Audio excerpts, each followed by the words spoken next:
Muy bien. Empieza. Sí, bueno, vamos a empezar. Vamos a empezar con la reunión del día de hoy. Entonces empezaremos con esta parte que nos preocupa muchísimo, porque en este momento no estamos saliendo.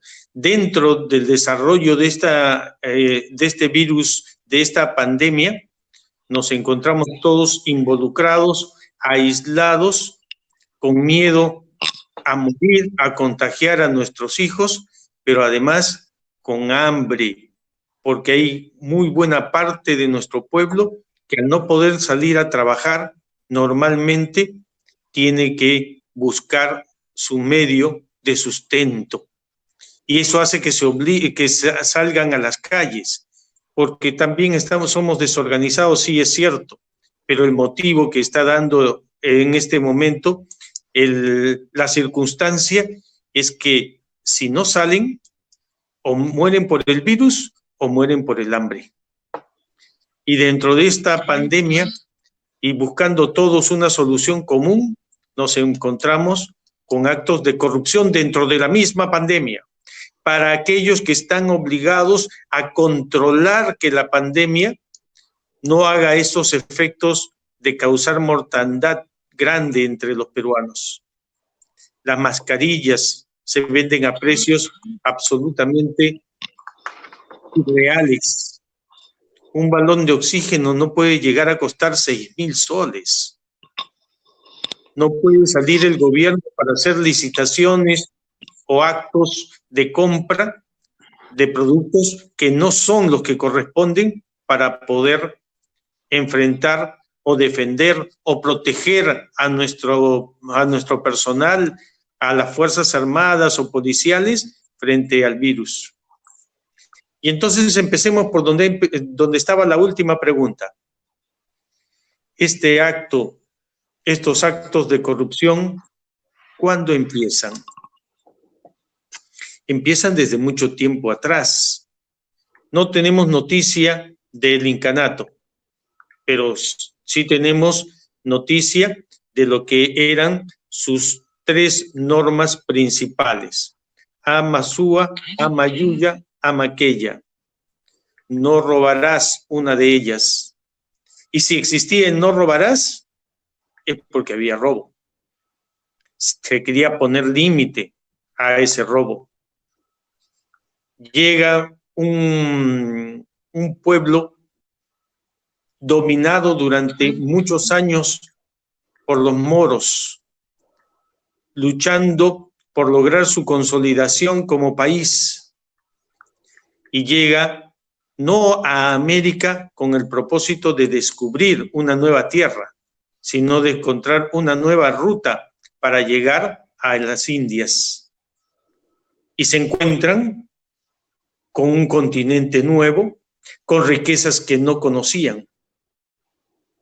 Cuando llega Colón a la isla Guanahani, que es aquella isla donde primeramente toca tierra, y al bajar y ser atendido por los indígenas, le dieron agua, le dieron comida y le salvaron la vida a Colón. Bajó entonces con un notario, escribano en ese tiempo, un escribano de escuadra, el escribano de las 3 carabelas en las que navegaban. Y al encontrarse ya fortalecidos, levanta un acta a pedido de Cristóbal Colón para dejar constancia escrita que habían bajado a tierra y que esa tierra la reclamaban entonces para la corona, la reclamaban entonces para la reina y para el rey, los reyes católicos. Y le pregunta a aquellos que son los indígenas, a aquellos que los habían ubicado, a aquellos que les habían dado de beber, a aquellos a quienes les habían dado de comer, si tienen alguna razón para oponerse a que esta tierra en la cual ellos se encontraban fueran gobernados por los reyes católicos. por la reina específicamente, porque las carabelas habían sido enviadas por ella.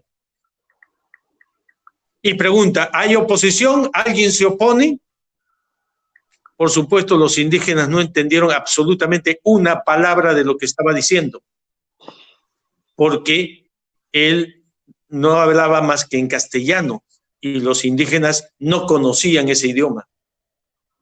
Y dejó constancia que no hubo oposición y que todos aceptaban sumisamente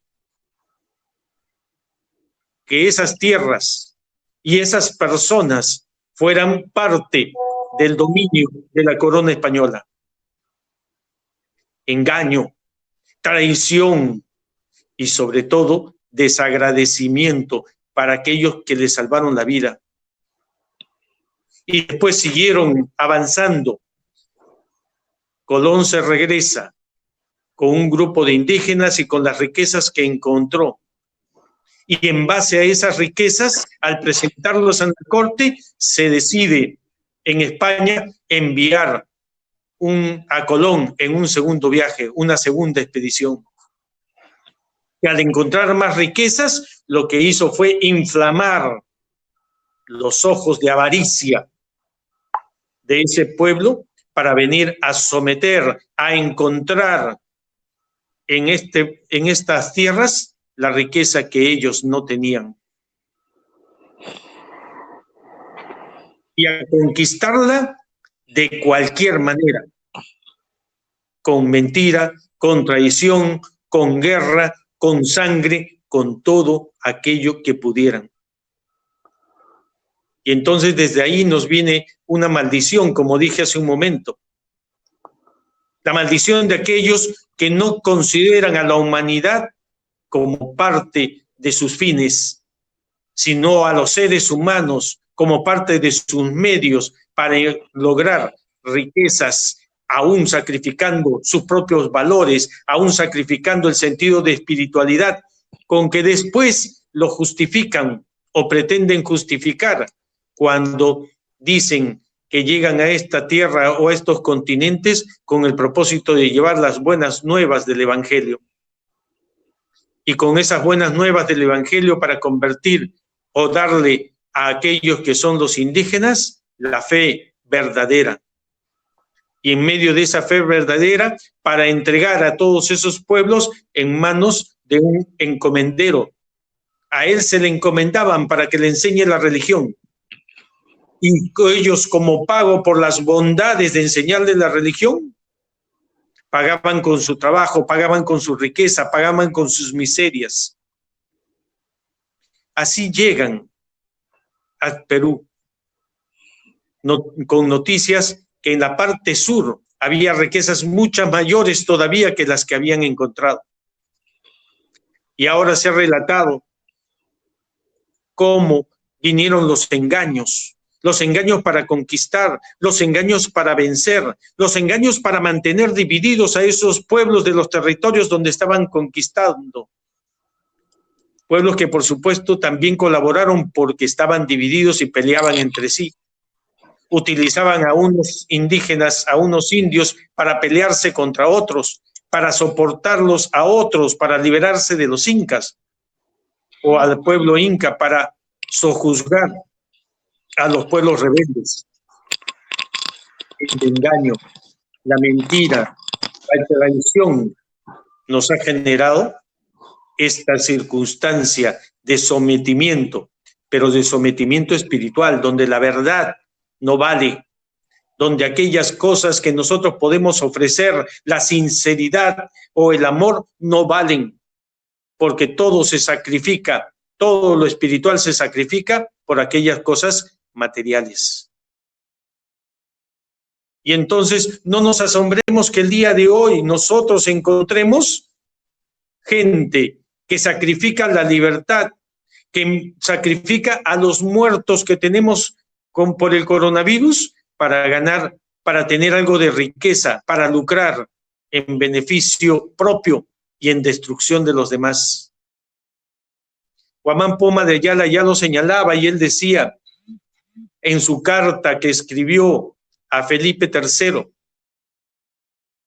describiéndole la situación de cómo había sido el desarrollo del periodo de los incas y los anteriores, y haciéndole recomendaciones para el buen gobierno. Y decía, la corrupción campea. ¿Por qué? Porque le roban al rey. ¿Y por qué le roban al rey? Porque consideran que el rey no los protege. Y como el rey no los protege, ¿para qué le van a pagar?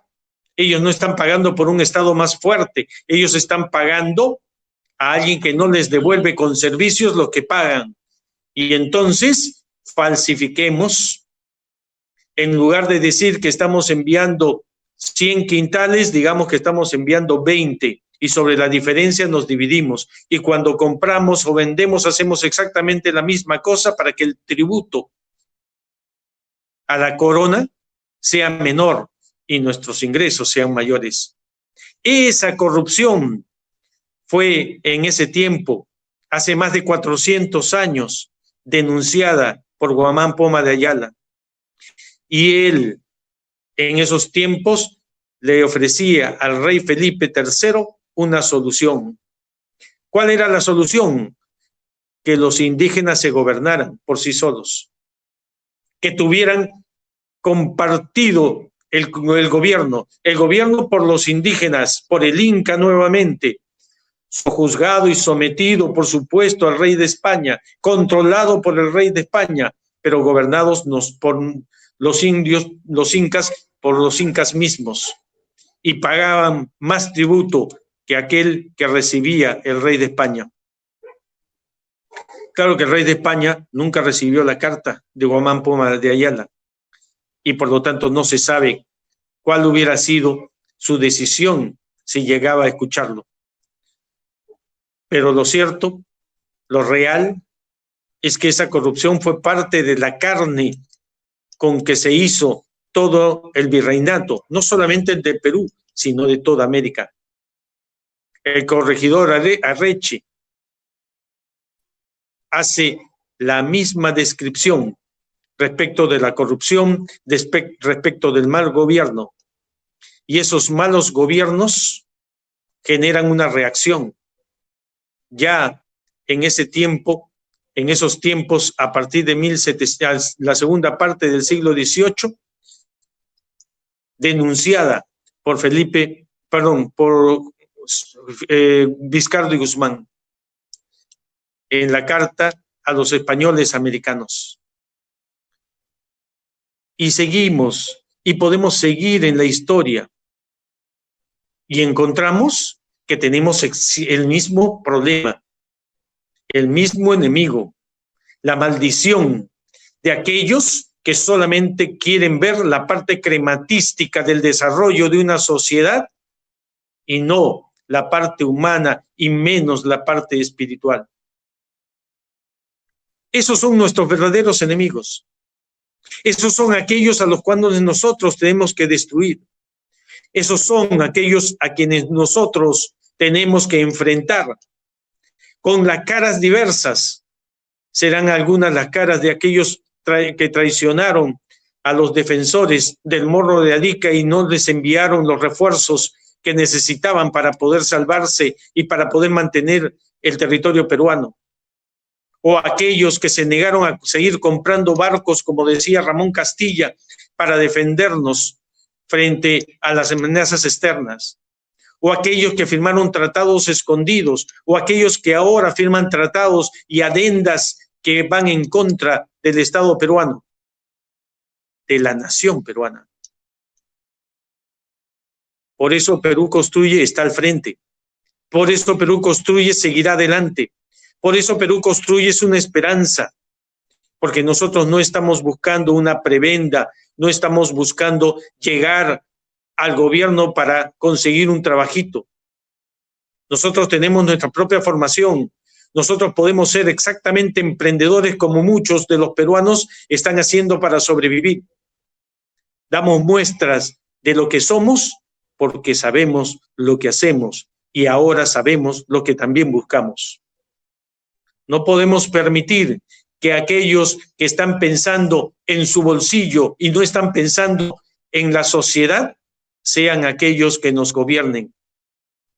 Si ha pasado antes, no debe volver a pasar.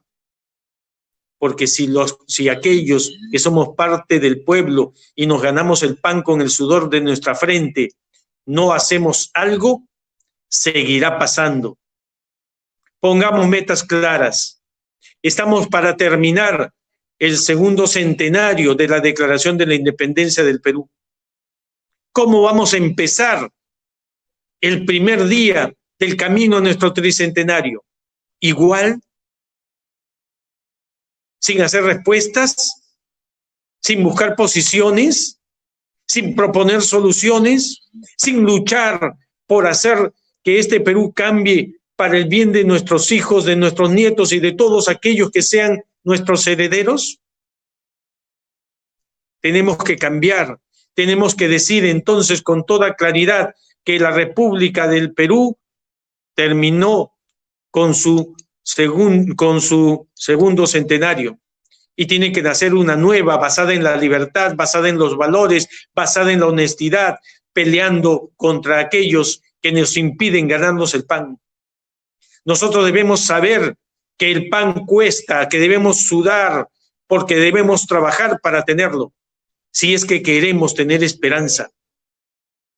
Y ese pan no solamente es un pan material, sino es un pan espiritual, un pan moral, un pan que necesitamos todos nosotros. Partirnos el pan para hacer que el Poder Judicial sea realmente justo, que nos den a cada uno lo que nos corresponde, según nos corresponda.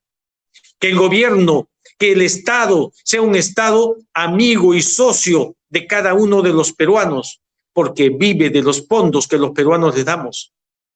Y si los peruanos nos empobrecemos, nuestro Estado se empobrece. Muestras tenemos a la vista. No tenemos sino que recordar los últimos 50 años.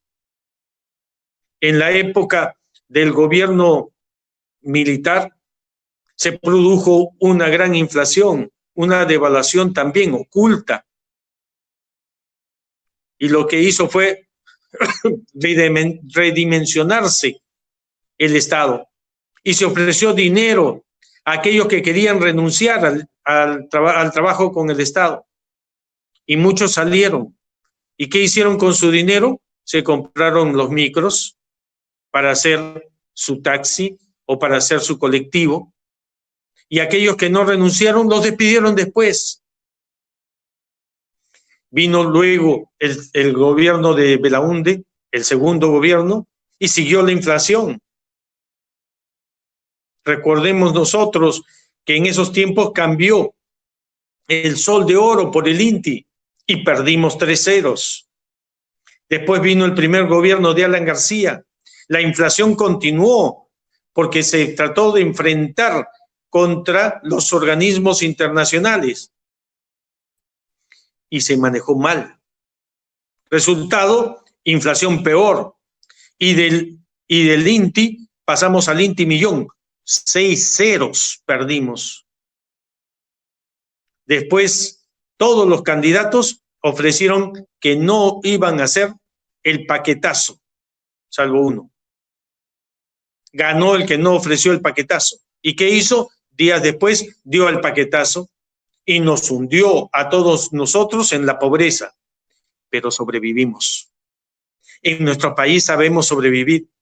Se enfrentó al terrorismo. El terrorismo que ahora era el equivalente del virus, ese que nos mataba en las puertas de nuestras casas, en los centros comerciales, ingresaba a los lugares donde nosotros podíamos estar o transitar, paraban un bus y mataban a la gente. Sobrevivimos. Nosotros somos un país de sobrevivientes. Vamos a sobrevivir también al coronavirus. Pero vamos a sobrevivir para continuar exactamente con lo mismo, que no hemos aprendido nada, que no podemos aprovechar estas circunstancias para construir un país, para hacer las cosas mejor. Para eso estamos en Perú Construye, para construir mejor, para hacer las cosas mejor, para darle esperanza a nuestro pueblo, para hacer que aquellos que son los miserables, aquellos que son los malditos que se enriquecen a costa de nuestra pobreza y a costa de la muerte de los peruanos, no sigan gobernando más. Que sea un requisito reconocido por todos nosotros, que la honestidad es más importante que tener títulos de cualquier tipo, porque yo puedo ser no solamente un profesional, tener mi maestría y mi doctorado y ser exactamente igual que el peor de aquellos que han traicionado a nuestro país y a nuestra nación y sobre todo han lucrado con la muerte de los peruanos. No permitamos eso. Perú Construye se levanta sobre esa historia para decir las cosas cambian. Este tercer centenario será diferente. Este tercer centenario lo empezaremos dando nosotros una muestra clara, no solamente de nuestra honestidad, sino de la voluntad de todo el pueblo por cambiar las cosas. A partir de hoy vamos a formar cada una de las comisiones para poder plantear lo que es nuestro plan de gobierno y preparar a nuestra gente para poder formar parte de un gobierno que sea honesto y limpio. Dividiremos el trabajo en dos partes, por lo menos en dos. Vamos a formar las especialidades, es decir, vamos a agrupar a nuestra gente en razón de las especialidades. Como no vamos a tomar el tiempo en discutir cuáles son esas especialidades, lo que vamos a hacer es tomar el esquema que tenemos en el gobierno en este momento y formar las comisiones en cada uno de los sectores, sector de economía, relaciones exteriores, trabajo, etcétera. E igualmente territoriales para establecer a quién va a ser la cabeza en cada una de las regiones, en cada uno de los departamentos, en cada una de las provincias, para que este sea el momento en el cual nosotros podamos recolectar a los personajes notables, es decir, aquellas personas que sinceramente ponen a su disposición del pueblo su corazón y su capacidad de trabajo para hacer las cosas mejores. Gente buena existe, y muchísima, y los buenos son mucho más que aquellos que son los malos, los malditos, que no nos dejan progresar. Convoquémoslo, reunámoslo, hagamos la relación de todos aquellos que quieren sentarse a colaborar con nosotros. Para eso abrimos las puertas. Estamos sugiriendo en Economía y Finanzas, para ver esta parte, al licenciado Andrés Reyes, también en Relaciones Exteriores. Para lo que corresponde a la presidencia del Consejo de Ministros, al doctor Jorge Godensi. En Defensa y Fuerzas Armadas e Interior, a César Chumpitaz. Edwin Sobero también deberá reunirse para formar parte de esta comisión. En Justicia, a Juan Carlos Pardo. En Educación, a Fidel González, al licenciado Fidel González. También a José Mendívil. En Salud, al doctor Jorge Thornberry, que nos hizo una magnífica exposición en materia de salud. En Agricultura, a Miguel de Loaiza. En Trabajo y Producción, a Enrique Ripalda. En Comercio, Industria y Turismo, Alberto Herrera, quien también estará en Cultura, y a él lo apoyará igualmente Luis Felipe. José Mendívil también puede colaborar en una parte de eso. En Energía y Minas, a Riquel Mitma. En Transportes, a Gabriel Kirchner. En Vivienda, Julio Bringas. En Ambiente, a Milixa, Francisco y Riquel. En Desarrollo e Inclusión Social, Miguel de Loaiza. Nos falta ver la parte que se refiere al Poder Legislativo, al Poder Judicial, a la Fiscalía de la Nación. Están abiertas las puertas para sugerir los nombres. Está pendiente también establecer a todos los cabezas que van a ser aquellos que nos representen en cada una de las regiones, en cada uno de los departamentos y en cada una de las provincias. Es hora de trabajar, es hora de asumir el reto, es hora de construir el Perú, es hora de Perú construir. Queda abierto entonces el debate para las sugerencias y las posiciones que cada uno de ustedes puede tomar respecto de lo que acabo de exponer. Simplemente van pidiendo el uso de la palabra y se va a ir concediendo. Sí, César, por favor. Sí, Manuelito. Gracias. Sugiero que a las personas que se les ha nombrado para que formen las comisiones, busquen a las personas también para que los puedan apoyar. Correcto, está muy bien. ¿No? ¿Está bien? Muy bien. Luis Felipe también quiere hacer el uso de la palabra.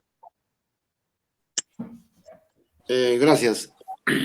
Doctor, bueno, todas las instancias de esta estructura política para hacer un plan de gobierno son definitivamente relevantes. Solamente quiero hacer una tingencia al doctor, perdón que no me olvidé del apellido, creo que es Stromberry. La persona que va a estar encargada en el sector salud, yo creo que ahí debe haber un trabajo realmente de una reingeniería total, ¿no? Porque tenemos el antecedente que el sector salud, bueno, además de la educación, obviamente, pero tenemos el antecedente triste de que el sector salud está abandonado, pues ya muchos quinquenios, ¿no? O sea, y las muestras flagrantes de eso es lo que estamos viendo en esta cuarentena, con más muertos, con inasistencias, con déficit de ventiladores, de camas, o sea, eso ya es una cosa que realmente no sabemos cuándo va a parar. O sea, no se trata de echarle la culpa a este presidente, que soy enfático en decirlo, ha fracasado en su política esta del martillazo y etcétera, con este comando COVID. Pero a pesar de eso, no le podemos echar la culpa a este mandatario que ya cogió la papa caliente con todo este sistema derruido de salud, ¿no?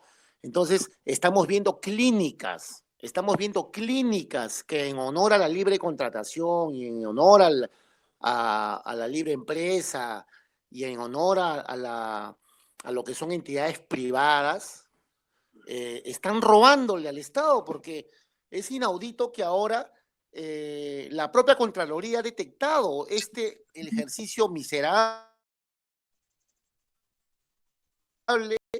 de cobrar 500 soles por pruebas a los peruanos, por pruebas que el INS las brinda gratuitamente. Y su salud, que es el ente rector, que tiene que velar por los intereses de los peruanos, no ha cumplido su trabajo. Quien ha descubierto eso es Contraloría.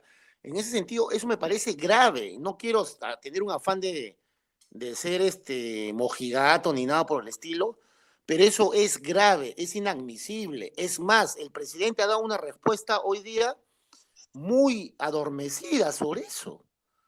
Ha dicho de que no repito la frase textual, dijo, no se pasen pues, parafraseando al presidente en horas de la tarde. Repito, él dijo, no se pasen pues.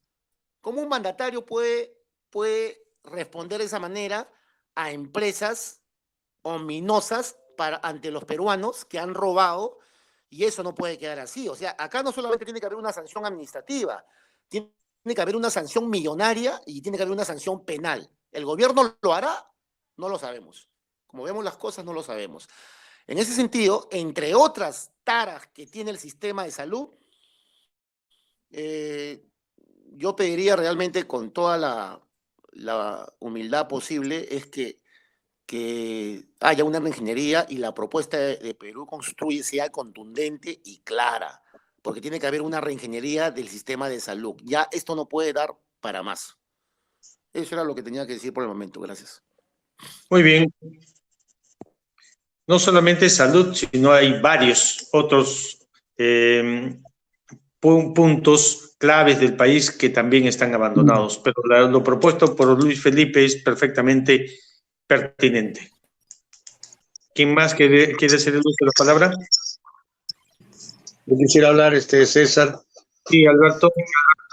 Sí, quisiera hacer dos comentarios diferentes. Uno a tu exposición histórica, que me parece muy interesante. Y acá viene la pregunta, es ¿dónde se inicia la corrupción? Hay quienes dicen que el primer indicio de corrupción se da justamente en el mismo proceso de la conquista, cuando Atahualpa le ofrece el cuarto de oro y los de plata a Pizarro, ¿no? Fue la primera coima, si se quiere. Hay quienes opinan en ese sentido. Pero el tema de la corrupción efectivamente no es un problema de recuperación de valores, porque se recupera lo que ha existido. El problema es que hace tiempo que no tenemos valores. Nuestra sociedad se maneja a sí misma carente de esos valores, y lo vemos a través de los medios, a través de los mismos comentarios de los periodistas en la televisión, en los medios, donde justamente es un comportamiento del vivo, pues no, el que no es vivo en nuestra sociedad simplemente no se desarrolla, no prospera. Y tenemos que arrasar con todo eso. Eso significa una campaña muy intensa que tendrá que en su momento hacer los ministerios que les corresponden, en este caso Educación y Cultura. Yo quisiera pedirle a Lucho Alpaca que se integre también a la Comisión de Cultura y Turismo, porque él es justamente uno de los que ha estado investigando todo este tema de la corrupción y ha estado publicando y haciendo denuncias y conoce muy bien el tema. Ha estado también en otros vinculados con la Escuela Nacional de Bellas Artes, ahora universidad, y creo que para esta comisión sería un elemento muy valioso en cuanto a los aportes críticos al principio y de propuestas en una segunda instancia. Gracias. César. Micrófono. Bien recibida tu sugerencia, Alberto, y como se propuso antes, cada uno de los miembros de las comisiones van a integrar a más gente. Y si alguien se cree más útil en algún otro lugar, que lo diga. ¿Algún punto, algo más? ¿Alguien más quería hacer uso de la palabra? Yo, César, Julio Bringas. Julio, adelante, Julio. Sí. Excelente tu exposición con respecto a la corrupción desde su inicio.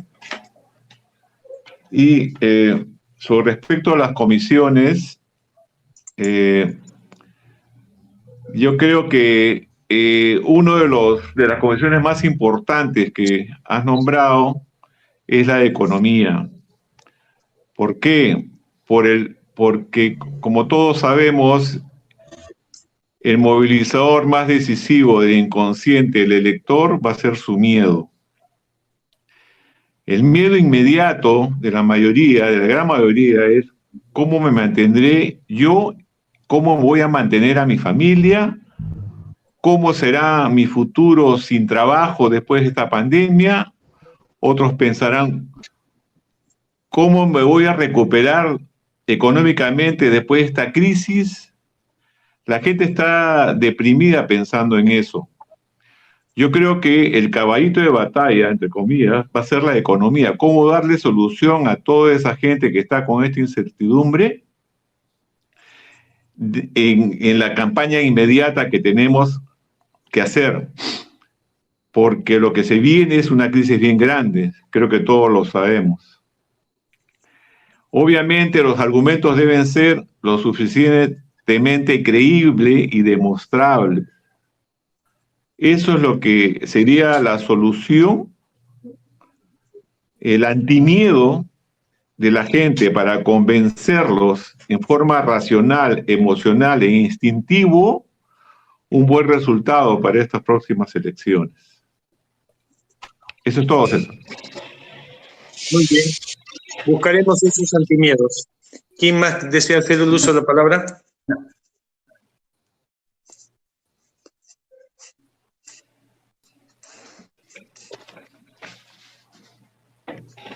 Buenas noches.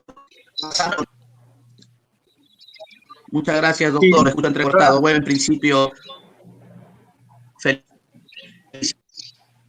Adelante, la corrupción, Remer, corrupción, Remer, y como dice, pues, Remer, para poderte escuchar, mejor, sí, aló, para poderte escuchar, mejor apaga tu cámara. buenas Mejor apaga tu noches. cámara y te vamos a escuchar mejor.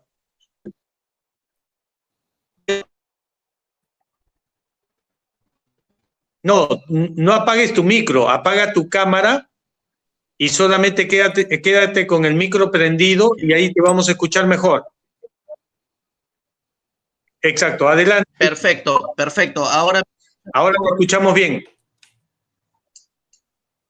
muy buenas noches, doctor Bazán, y a todo el público presente, compañeros, amigos. Les saluda Roy Ramírez. Mi apreciación respecto a su exposición, doctor, en la corrupción, comparto con usted y carambas, quiero hacer una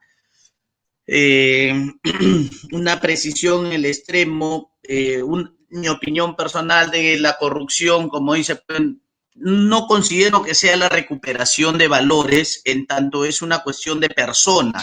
Eso depende de uno estar bien y depende de uno estar mal, porque considero de que ya la educación viene de casa, de conciencia, de un ser humano. Como bien usted lo mencionó, no es posible de que pues ahora con esta coyuntura, esta crisis a nivel mundial, existan muchas personas que no tengan conciencia y puedan vivir de la desesperación de terceras personas. Por ello que nace la expresión que dicen, si no moriremos del coronavirus, si no morimos del coronavirus, vamos a morir de hambre. Entonces, ahí debemos, ya la cuestión, las personas deberíamos ser conscientes y poder, pues, vivir nuestra realidad. A veces, como personas, algunos que tienen trabajos, es fácil censurar, decir, mire, ¿por qué salen o por qué? Pero debemos conocer la realidad y ante esa realidad yo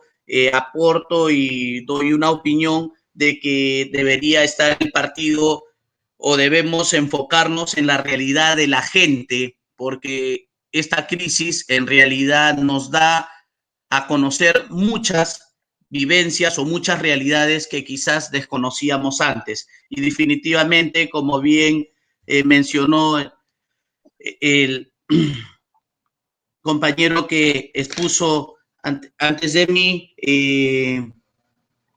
definitivamente las personas ahora tienen un temor y como digo, pues el temor es grande y todas las viven, pero debemos de aclararle algunas ideas para poder saber la verdad de las cosas y poder un poco alejar o que la gente viva una realidad sin el temor, porque el miedo es una parte de que también conduce a la enfermedad que pone más grave a esta situación. Eso sería todo, maestro.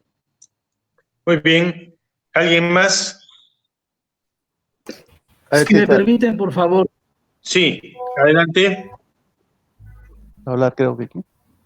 César, si Sí, me sí. permites, no sé, que creo que un amigo Jorge Goenzi, creo que un amigo Jorgito, quiere intervenir, no sé. por supuesto. Yo le cedo la cobertura, puede hablar el compañero. ¿Quién quiere hablar? Jorge va a hablar después. Si me permite, César, por favor. Sí, Manuel. César. Gracias. Para los que no me conocen, este soy yo.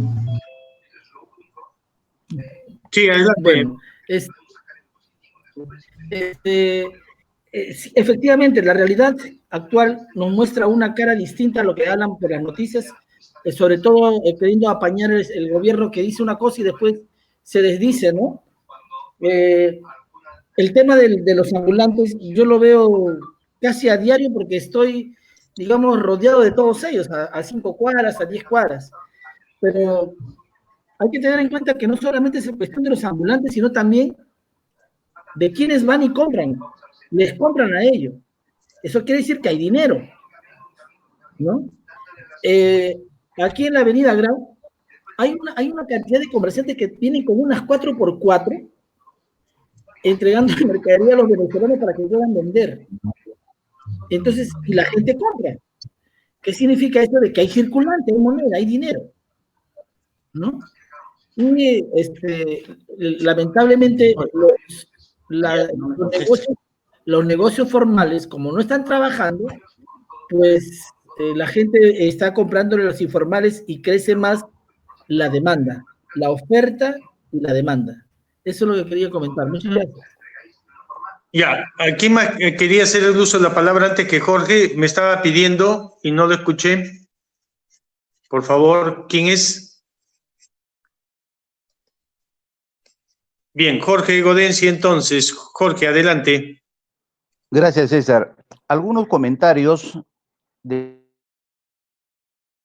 lo que han dicho los amigos, y lo han dicho muy bien, y me parece que hay que establecer algunos señalamientos para los efectos de que nuestro patrón de conducción, vale decir, nuestra ruta a seguir, debe de estar perfectamente enmarcada en determinados cánones o principios.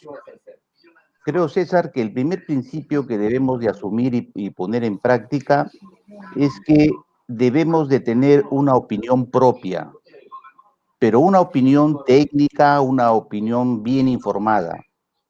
No recogerlas de los medios de comunicación, mucho menos de lo que circula en las redes. Hay demasiadas medias verdades o grandes mentiras. Y eso crea una confusión, una incertidumbre que no nos permite visualizar el problema en concreto.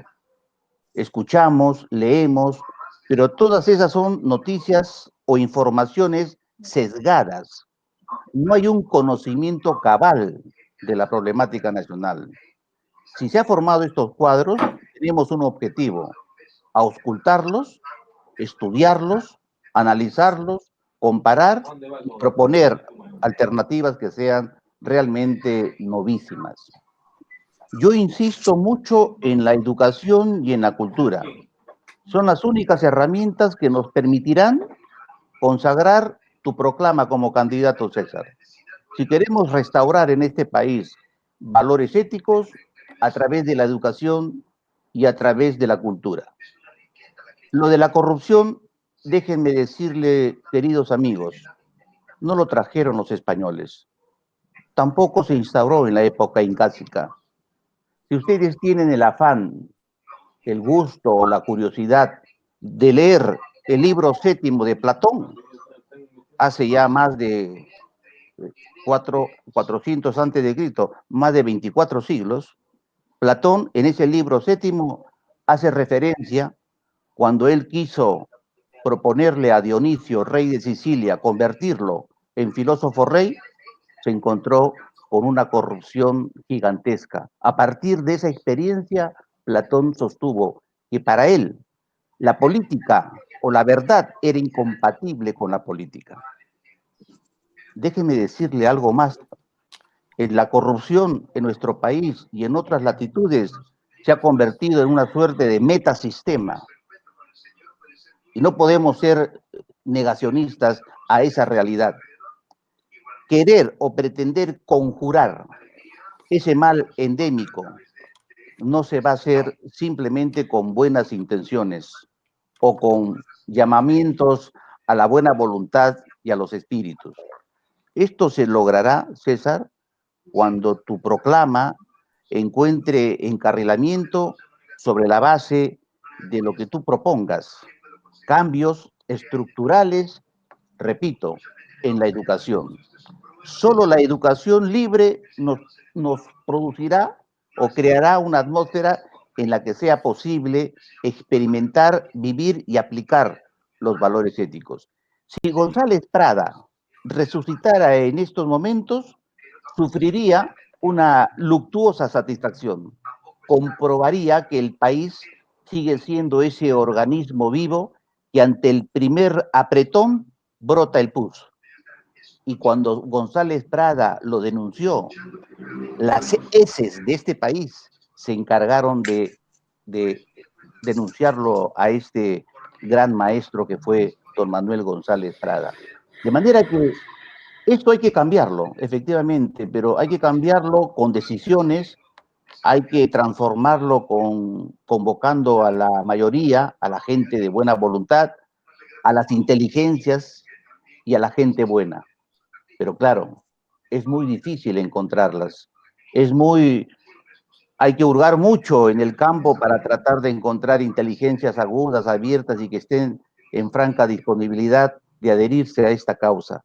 Pero hagámoslo con coraje, con un sentido práctico y apelando a la inteligencia práctica. Y no acurrucarnos en esos lugares consabidos, ¿no? Yo creo que hay que emanciparnos ya de eso y de esa manera, preparándonos mejor, aportar al país alternativas que sean novedosas. Y termino con lo siguiente. Ayer conversando con el doctor, con lo que expuso el doctor Mendívil, efectivamente, este señor Urresti está ganando y está captando la simpatía del populacho, porque dice cosas simples y muy simples, de corte populachero, demagógico, pero ya está suscitando la atención. Y ya se está vislumbrando como candidato a la presidencia y tiene, los medios de prensa le brindan cobertura, le dan la posibilidad para que declare a veces tonterías, pero esas tonterías atraen. Entonces, lo que dijo el doctor Mendívil el día de ayer me parece que sería acertado. Ser un poco, no demagógico, menos populista, pero sí dicharachero popular, pero que también ese candidato proyecte un perfil de liderazgo, de gente que tenga, de un candidato que ofrezca sobre todo tipo de consideración, seguridad en lo que dice y en lo que va a hacer. Eso al pueblo le suscita simpatía. Y creo que sobre la base de todo lo que más o menos, y de una forma muy desordenada, lo he planteado, podríamos trabajar. Es todo, gracias. Muy bien. ¿Quién más? César, ¿me permites? Adelante. Sí, adelante. Edwin Sobero. Gracias, César Bazán. Estimados compañeros, estamos integrándonos a un nuevo partido, Movimiento Perú Construye. Me gusta el término construye, porque construir significa hacer, ¿no? El verbo está en hacer. Pero ¿cómo hacerlo? Nosotros tenemos un antes, un actualmente y un después. El antes era como era antes de esta pandemia, llamémosla así. El actual es con la pandemia. ¿Sabemos cómo va a ser el panorama una vez que esta pandemia se consiga en parte mitigar? No lo sabemos. Sabemos que hay 1.400.000 de venezolanos que se han integrado y que están viviendo en situaciones paupérrimas, ¿no? Entre 6, 8 miembros diferentes en cuartos que no los pueden pagar. Hay otras familias que de alguna manera están superviviendo, pero nadie habla de los de más de 1 millón de chinos que han ingresado legalmente y que se han integrado. Nosotros no vemos o no hemos visto antes de a chinos que estén pidiendo limosnas, porque ellos son atraídos. Y bueno, conozco mucha gente en migraciones que saben que han ingresado chinos y se han consolidado en negocios, entre comillas, legales, porque les dan dinero, hay mafias y les dan dinero para que pongan negocios o trabajen en negocios, pero todos ellos están ahora aislados. Y no hablemos de los delincuentes no salen a las calles porque no hay a quienes asaltar. Entonces, una vez que termine esta pandemia, toda esta gente va a salir y los delincuentes ya no van a esperar agarrar a una persona mal parada, ya no van a esperar las horas propicias, van a salir así en manadas a asaltar a todos. Esas son situaciones realistas. A mí me parece que está muy bien la integración que has hecho en cuanto a los grupos que van a trabajar, pero defensa e interior tienen que estar desagregados porque son dos realidades completamente distintas. Y los gobiernos, casi todos los gobiernos corruptos o no, descansan mucho en las Fuerzas Armadas. De repente más que en la policía, porque unos deberían controlar la seguridad de las fronteras y todo lo demás, y el otro el orden interno. Pero la lucha contra la corrupción de todos los sectores debe ser una materia integrada. Todos y cada uno deben consolidar el conocimiento que tengan, a adecuar sus propias perspectivas dentro del marco de una lucha frontal contra la corrupción. Y efectivamente, concuerdo con lo que dijo Jorge Godensi, con lo que dijo Julio Bringas. Nosotros tenemos que procurar consolidarnos y finalmente hacer que esa lucha contra la corrupción sea un basamento de Perú Construye, porque si bien es cierto, no se trata de hacer un populismo por populismo, sino mandar ideas claras, ideas que lleguen, pero no solamente pues haciendo un afán simple y populachero, sino con ideas claras y con personas con ideas claras y que esas ideas trasunten y tengan ese significado, pero a través de una perspectiva que podamos brindar y que podamos sostener en el tiempo y en el espacio. Es cuanto tengo que decir. Muy bien. ¿Alguien más? José Mendevi. José, adelante, José. Gracias, buenas noches a todos. Un poco en la línea de lo explicado hace poco por el doctor Lorenz. No voy a hacer ningún análisis político ni voy a referirme a la corrupción, pero es evidente que lo ocurrido últimamente en el país, en todos los sentidos, hasta lo que es de farándula, están presentando una situación mucho más compleja de lo que estábamos buscando. Se desencadenan nuevos procesos. Ha sido dicho por uno de los participantes el reciente acuerdo en la Comisión del Congreso para constituir una comisión investigadora, ¿no? Que va a tener la facultad de preguntarle al propio presidente de la República sobre hechos que lo vinculan, ¿no? Gente que dice que esto va a quedar en nada, ¿no? Pero lo importante es darse cuenta que son procesos nuevos y que están llevándonos a probables rumbos imprevisibles. Entonces, considerando que todos nos damos cuenta de eso y es fácilmente perceptible eso, yo me animo a proponerles lo siguiente, y si me equivoco, me corrigen. Yo creo que todo esto que tiene que ver con las distintas responsabilidades en los distintos sectores del Estado, como ha sido dicho hasta ahora, está bien. Pero digamos que eso va a tener una lógica, ¿no? Y probablemente la lógica esté alrededor de lo que se necesita para una campaña electoral y un ejercicio de gobierno, un mandato de gobierno, y sirva para seleccionar cuadros, etcétera, etcétera, etcétera, etcétera. Pero hay una cosa más urgente, y a eso voy, ¿no? Como una sugerencia. No tengo el nombre, pero creo que se necesita constituir una suerte de comité, comisión, equipo, cualquiera puede ser la palabra, que reflexione con continuidad, ¿no? En un espacio, digamos, como es la Comisión de Gobierno, en otro espacio, que se crea un espacio para ese equipo especial, que se encargue de hacer las propuestas que más o menos estaba sugiriendo el doctor Godensi, en ese sentido ya su intervención, de tener respuestas ante la situación actual, ante las demandas de la población. ¿Y a qué me refiero? Y con esto termino. Miren ustedes, tengo conocimiento, y no me pidan que les explique eso, pero crean en lo que les digo, o por lo menos interroguen sobre eso, averigüen sobre eso. En el sur se está preparando una suerte de movilización, una respuesta del sur. Y ustedes saben que el sur siempre ha sido bastante, digamos, radical, y etcétera, etcétera, ¿no? Y no tiene que ver con la izquierda, ni no, con nada de eso. Es la población que está cansada de muchas cosas. Casi de todo. ¿Ya? Casi de todo. Y está preparando una suerte de movilización nacional para en algún momento hacer una movilización nacional. Obviamente la cuarentena es una limitación, pero en cualquier rato se rompe eso, ¿no? Hemos visto en otros países que eso se rompe fácilmente cuando la gente ya, cuando no encuentra una salida a algo, o ya ve que no es posible seguir soportando cosas y la gente rompe cualquier marco legal y rompe incluso expectativas de las direcciones políticas o controles políticos, ¿no es cierto?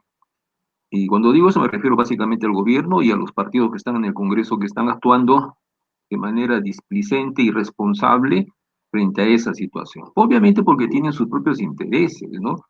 Entonces ahí, y también en el centro están pasando muchas cosas.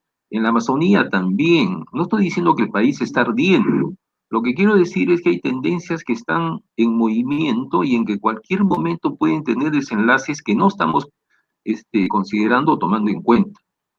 Hay la necesidad de que un equipo especial, ¿no?, de alta responsabilidad en el partido, piense estas cosas y empiece dándole al candidato, ¿no?, y dándole al partido a través de su plataforma y el uso de las redes, la posibilidad de comunicarnos ya directamente con las necesidades de la población, con esas necesidades, y no solamente el comentario sobre su problemática, sino haciéndole propuestas ya directas a la población, ¿no? Por supuesto, con la mayor responsabilidad y definiendo un perfil, como dice el doctor, ¿no?, como ha explicado en sus intervenciones y en la última exposición que ha hecho, ¿no? Entonces, en concreto, le sugiero pensar, evaluar la necesidad de constituir este equipo de emergencia, un equipo que nos ayude a hacer políticas frente a la emergencia para este periodo. Porque si no, vamos a desconectar la propuesta de gobierno, el proyecto de gobierno, el proyecto de partido, de lo que es urgente en la población, y en lo que es urgente en la población, ahí va a seguir capitalizando Perico, Juanita, etcétera, etcétera. Los mismos de siempre, aquellos que queremos combatir, aquellos que decimos combatir. Solamente esa propuesta, doctor, y espero que sea considerada, y si no es viable, bueno, no es viable. Es viable siempre estar al día con la evolución de las cosas en el país. Así que vamos a ver lo que se puede hacer. Me había olvidado en materia de prensa, que también es una especialidad, hemos pensado en los señores Alfredo Vela y John Mateo. Ellos tienen experiencia cada uno en una rama distinta, uno en radios, el otro en prensa escrita. Y luego veremos también a quién más podemos incorporar. Bien, ¿quién más quiere hacer el uso de la palabra?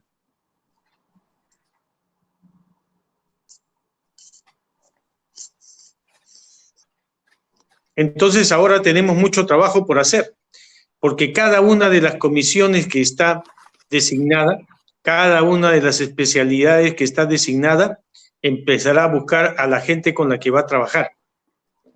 Pongamos como plazo 15 días para que den sus informes y sus avances de todo lo que les corresponde, el enfoque, pero diariamente, si fuera posible, así como lo ha pedido José Mendívil, informen, por favor, cuáles son los temas del día que es importante revisar, para según eso ir encaminando la fuerza, la estructura de todo el partido que estamos haciendo para que se fortalezca la reacción peruana contra aquellos actos que necesitamos corregir. ¿Alguien más quiere hacer el uso de la palabra? Bien, de nosotros depende. A nosotros nos corresponde ahora asumir este liderazgo. Este partido se está formando en base a cuadros que se están designando. Esos cuadros significa que tenemos que convocar a aquellos que tienen tanta o más experiencia que nosotros, tanta o más voluntad que nosotros, tanta o más sinceridad que nosotros, para que esto sea posible. Aquellos que están designados son los coordinadores y por lo tanto están a cargo. Ellos dirán, cuando se reúnan, si necesitamos juntar varias comisiones para hacer solamente 3 o 4 sectores de especialidad, o separar un poco más para que haya un mejor tratamiento en cada uno de los temas. El próximo jueves vamos a ver cómo formamos las comisiones que se refieren a las provincias, a los departamentos y a las regiones. Después de eso, el camino sigue fuerte, que es echar a andar todo lo que es nuestra disposición para que el Perú se construya. Nosotros necesitamos asegurar el pan en la mesa a cada uno de los peruanos. No porque se lo regalemos nosotros o porque el Estado se lo regale, porque cada uno tendrá que ganarse el pan con el sudor de su frente, sino porque vamos a saber darle a cada uno la oportunidad para poder limpia y honestamente hacer la fortuna espiritual y material para su propia familia, para construir su propio destino, para decir que todos somos libres para poder actuar. El mal siempre ha existido, la bondad también, y ese deseo del ser humano para sobrevivir a pesar de todo aquel mundo hostil que nos rodea, siempre está y estará presente con nosotros. En el Perú, como dije, todo está para construir. Perú Construye tiene una gran misión. Muchas gracias a todos. Las comisiones nos vamos a reunir permanentemente. Perdón, algo más. Si hay alguna comunicación a través de Antonio Rivas. Antonio se ha ofrecido voluntariamente para ser el secretario hace un tiempo. Y entonces, cualquier cosa la centralizamos en comunicación a través de él. Él nos informará y se formarán también salas de trabajo para cada uno de las comisiones que se han nombrado. Por ahora pueden ir escogiendo. Hoy, en este momento estamos utilizando la sala principal, pero hay 25 salas más que podrían estar funcionando al mismo tiempo, sin interferencias, para el trabajo que bien ha diseñado el ingeniero Gabriel Christner. Gracias a todos. Nos vemos en la próxima reunión el próximo jueves a las 6 de la tarde. Y aquellos con los cuales tenemos que vernos antes, nos veremos antes. Todos vamos a poner nuestra fuerza. Muchas gracias a todos. Buenas noches. Buenas noches.